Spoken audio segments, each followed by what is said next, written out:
Siti Fatimah dengan NIM 2404 10691. Saya dari PGMI kelas 4. Di sini saya akan memaparkan materi PKN MI atau SD dari kelompok 8 hingga kelompok 12.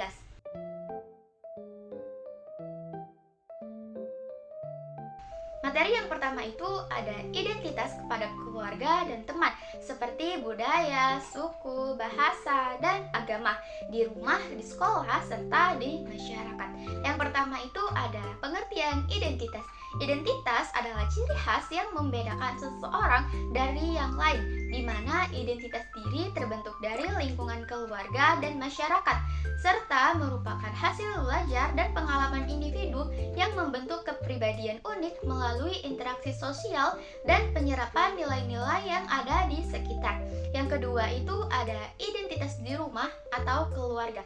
Keluarga adalah faktor utama pembentukan identitas individu melalui pola asuh atau parenting yang memberikan dukungan nilai dan pengendalian terhadap perkembangan anak. Identitas budaya di rumah ditanamkan melalui nilai lokal seperti penggunaan bahasa daerah, makanan khas, permainan tradisional, serta kegiatan seperti pertunjukan seni dan karnaval desa yang memperkuat rasa bangga. Identitas suku di rumah diwariskan melalui internalisasi nilai dari orang tua ke anak untuk rasa kekeluargaan. Identitas bahasa di rumah dengan bahasa ibu sebagai simbol budaya mempererat hubungan dengan asal-usul serta keluarga aktif menggunakan bahasa daerah. Dan identitas agama di rumah membentuk karakter melalui ibadah bersama seperti sholat berjamaah, tadarus Al-Quran, serta nilai sosial seperti kejujuran dan juga empati. Yang ketiga itu ada identitas di sekolah. Sekolah merupakan tempat penting bagi pembentukan identitas melalui interaksi sosial dengan teman sebaya, guru, dan staf sekolah yang mendukung perkembangan nilai sosial serta pengembangan diri yang beragam. Identitas budaya di sekolah diajarkan melalui pendidikan multikultural yang mendorong sikap peduli, toleransi, kerjasama, serta kegiatan seperti tradisi adat dan pelatihan seni bela diri. Identitas suku di sekolah diperkaya oleh siswa dari berbagai bangsa yang mendorong pertemanan lintas suku dan penghormatan budaya. Identitas bahasa di sekolah menanamkan penghormatan terhadap bahasa daerah dan logat tanpa ejekan sambil saling belajar kosakata. Serta identitas agama di sekolah menyediakan ruang keberagaman dan menanamkan toleransi antar keyakinan. Yang keempat itu ada identitas dalam masyarakat. Masyarakat sebagai kesatuan dengan sikap, tradisi, dan budaya bersama membentuk identitas sosial yang memperkuat serta meneruskan nilai budaya, bahasa, suku, dan agama. Identitas budaya dalam masyarakat memiliki ciri khas unik yang membedakan kelompok seperti tingkatan bahasa dan seni tradisi di masyarakat Jawa. Identitas suku dalam masyarakat sebagai unit sosial dengan hubungan darah, adat istiadat, dan kepercayaan yang membentuk komunitas.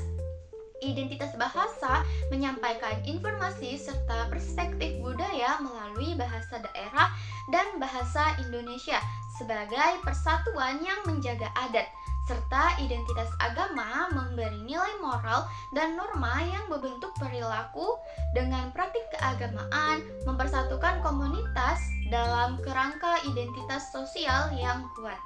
Materi yang kedua itu ada sikap menghormati, menjaga, dan melestarikan keberagaman budaya dalam bingkai Bhinneka Tunggal Ika. Yang pertama itu ada pengertian Bhinneka Tunggal Ika.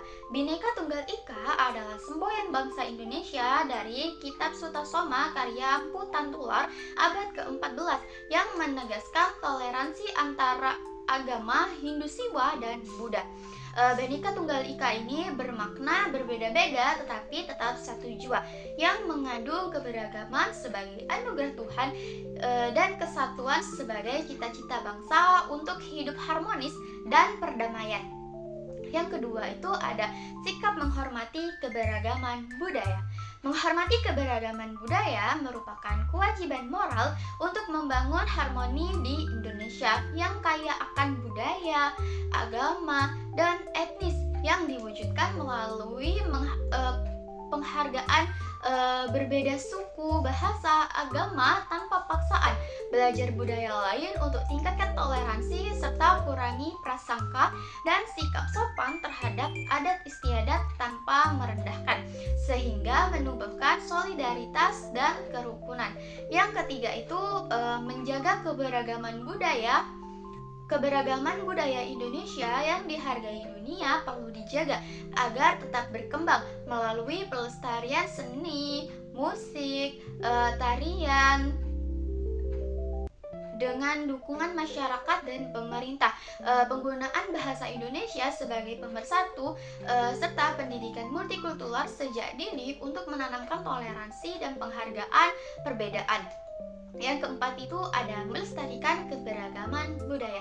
Pelestarian keberagaman budaya memastikan warisan tetap hidup dan diwariskan melalui integrasi nilai kerukunan sehari-hari, kegiatan promosi seperti festival budaya dan pameran seni, serta dukungan aktif terhadap warisan benda seperti rumah adat, candi, maupun tak benda itu seperti bahasa, daerah, dan upacara adat, dengan edukasi masyarakat agar pahami identitas dan aset nasional ini. Materi yang ketiga itu ada karakteristik lingkungan rumah dan sekolah sebagai bagian NKRI dan sikap menjaganya.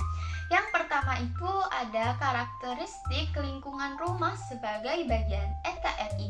Lingkungan rumah mencakup taman, bangunan, dan sosial sekitar yang mencerminkan karakter bangsa Indonesia melalui kebersihan dan kesehatan sebagai budaya hidup bersih, kebersamaan gotong royong yang memperkuat solidaritas nasional, pelestarian budaya lokal sebagai keberagaman bangsa, pengelolaan sumber daya alam secara bijak untuk keberlanjutan, serta tanggung jawab sosial sebagai wujud nasionalisme dan cinta tanah air.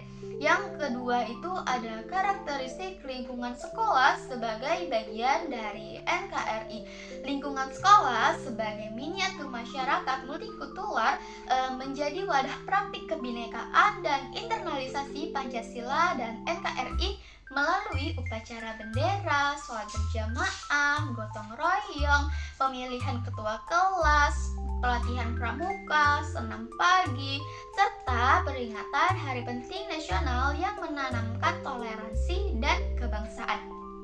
Yang ketiga itu ada sikap menjaga lingkungan rumah.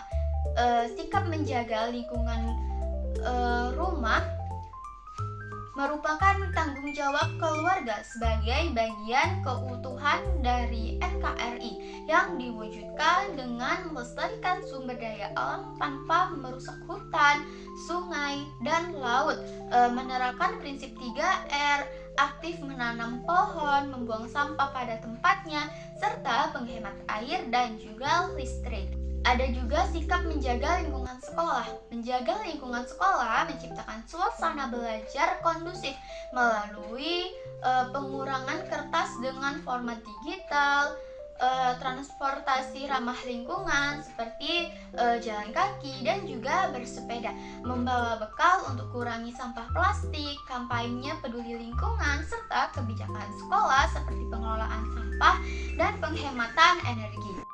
Materi yang keempat itu ada lingkungan tempat tinggal seperti RT, RW, desa atau kelurahan dan kecamatan sebagai bagian NKRI dan pentingnya kerjasama dalam keberagaman.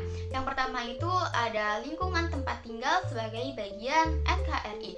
Lingkungan tempat tinggal seperti RT atau RW, desa atau kelurahan dan juga kecamatan membentuk unit terkecil NKRI yang menghubungkan warga dengan pemerintah melalui komunikasi, gotong royong, dan pelaksanaan Pancasila.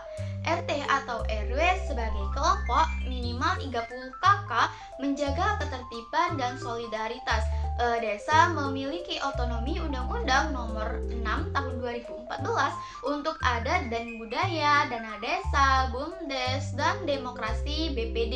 Kelurahan sebagai unit kota yang dipimpin lurah ASN fokus administrasi. Keduanya diawasi kecamatan untuk koordinasi serta menjadi ruang pemberdayaan melalui posyandu, PKK, UMKM, Karang Taruna, mencerminkan NKRI sebagai kesatuan politik dan budaya dari RT hingga pusat. Yang kedua itu ada pentingnya kerjasama dalam keberagaman suku, agama, budaya Indonesia sebagai kekayaan bangsa dipelihara melalui kerjasama di tingkat RT atau RW berupa gotong royong dan juga toleransi yang membangun saling percaya, memperkuat ketahanan nasional, didukung komunikasi, menghargai perbedaan, serta peran pemerintah dan teknologi untuk menjaga kerukunan. Yang ketiga itu ada menumbuhkan semangat kerjasama dan persatuan. Kerjasama dan persatuan sebagai nilai Pancasila, Bhinneka Tunggal Ika harus ditumbuhkan dari keluarga, lingkungan, sekolah melalui pendidikan karakter gotong royong, toleransi, kerja tim agar bangsa modern atasi tantangan bersama dengan peran semua pihak menjaga solidaritas. Materi yang kelima itu ada struktur wilayah yang lebih luas seperti kabupaten atau kota dan provinsi sebagai bagian NKRI. Perilaku gotong royong untuk menjaga persatuan dipahami sebagai wujud bela negara. Yang pertama itu ada struktur wilayah NKRI yang lebih luas. Wilayah NKRI berdasarkan Undang-Undang Dasar 1945 pasal 18 dibagi bertingkat seperti provinsi, kabupaten kota, kecamatan, hingga desa, kelurahan. Tujuannya untuk menangani keberagaman, tingkatan layanan publik, dan jaga persatuan. Setiap daerah punya otonomi kecuali urusan pusat yang dipimpin oleh kepala daerah dan DPRD yang dipilih langsung oleh rakyat. Provinsi sebagai tingkat 1 menghubungkan kebijakan pusat ke kabupaten kota.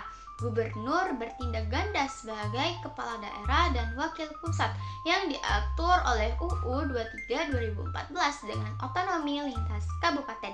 Kewenangannya yaitu 32 bidang skala provinsi seperti transportasi antar wilayah yang diawasi oleh DPRD provinsi dan presiden lewat Mendagri. Kabupaten atau pedesaan luas dan kota atau urban padat setara sebagai tingkat 2 yang dipimpin oleh bupati atau wali kota plus DPRD sesuai UU 23 2014 pasal 1 dan 57. Kewenangannya yaitu berfokus pada layanan dasar seperti wajib dasar pendidikan, wajib non-dasar, serta pilihan seperti wisata atau pertanian sesuai dengan potensi daerah. Yang kedua itu ada gotong royong untuk jaga persatuan atau wujud bela negara. Gotong royong adalah bela negara sehari-hari yang tumbuhkan persatuan seperti bantu bersama tanpa bayar untuk urusan umum. Menurut Kontajen Randiman, gotong royong adalah ciri bangsa kita seperti dasar Pancasila ketiga dan lawan individualisme sebagaimana bela negara di UU 56 1999 untuk melindungi NKRI dari ancaman. Contohnya itu seperti kerja bakti bersih desa, bantu bangun rumah ibadah lintas agama, evaluasi bencana, serta bangunan infrastruktur desa.